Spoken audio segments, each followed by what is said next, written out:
Let me do this in terms of the specifics that we do know.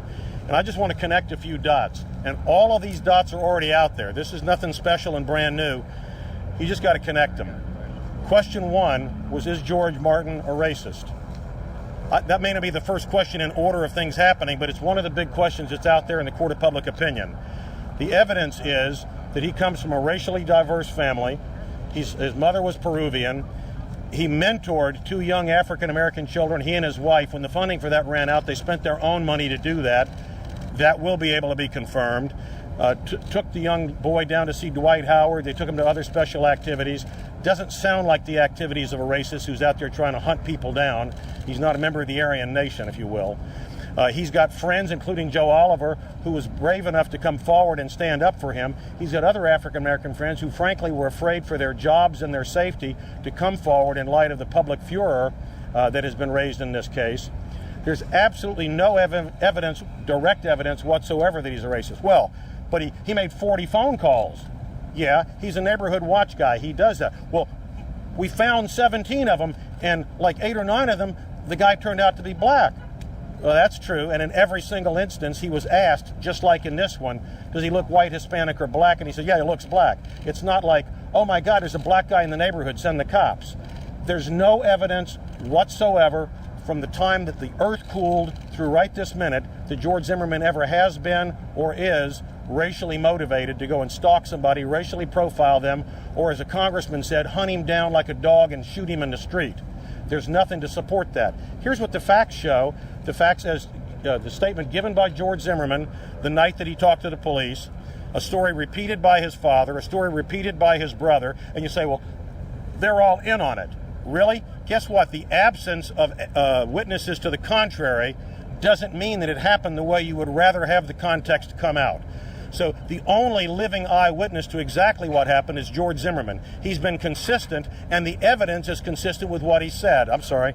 We had the situation where we have the eyewitness that says the guy in the red sweater was on the ground, the other guy was on top of him beating him, and the guy on the bottom was yelling for help. He looked at me and asked me to get help. I went in to call 911 for the guy in the orange sweater. We know who that was. It's George Zimmerman.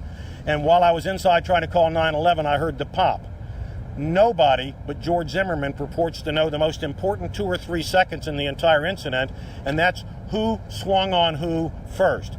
Zimmerman says, and you hear part of this on the 911 tape, I'm following the guy because as I'm on the way out to go grocery shopping on Sunday evening at Target, I see this guy. It's getting dark. He's over 6 feet tall. He doesn't say that, but that's what he sees. He's kind of slinking along behind the back of the buildings. If you've seen the photograph, there's a sidewalk that goes between 2 sets of townhouses. And here's this guy that he doesn't recognize. He's a neighborhood watch guy. He knows his neighbors. Doesn't recognize him in a gated neighborhood. Doesn't mean he's doing anything illegal. But if you're in the rain, in the dark, going along the back side of residences with no apparent purpose, it's at least suspicious enough to take a moment to check it out. He goes down this sidewalk and we hear the 911 tape. They say, are you following him? Yes. Well, we don't need you to do that. That's reported as he was ordered to stop. No, they said, we don't need you to do that. And his answer was, okay. He then talks to them, and much of this was cut off of the 911 tape. He says, okay, I think actually ask him, see if you can get an address. If you're not going to follow him, when the cops get there, can you tell him where he went? So he goes down the sidewalk, gets the address, and he's headed back to his car when, according to him, he's accosted by Trayvon Martin. He turns him around, says, do you have a problem with me? He says no, and in response to which Trayvon Martin, in a horrible exercise of bad judgment, says, well, you do now, and hit him in the nose, which we later turned out broke his nose, dropped him to the ground, got on top of him, and is hitting him. We've had people say, well, how do you explain the fact that Trayvon Martin is face down and George Zimmerman standing up? This doesn't take rocket science.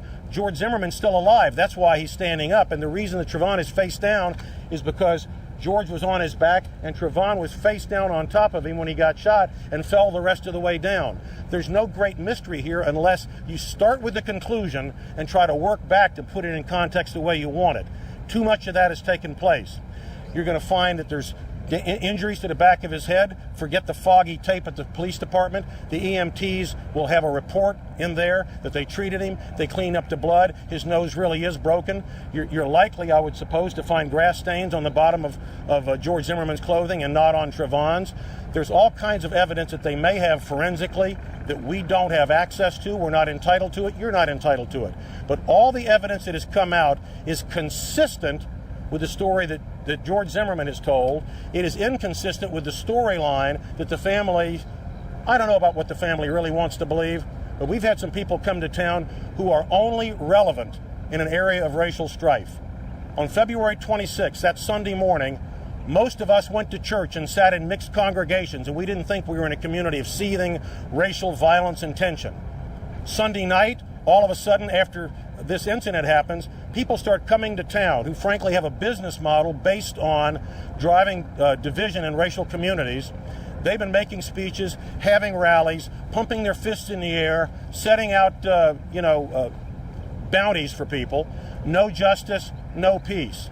But as long as justice is defined as arrest him right now, actually had an attorney for the Martin family, who as far as we know actually went to law school, get on the air and say they need to just go ahead and arrest him and let him prove his innocence in a court of law. Really? In the United States? I don't think so.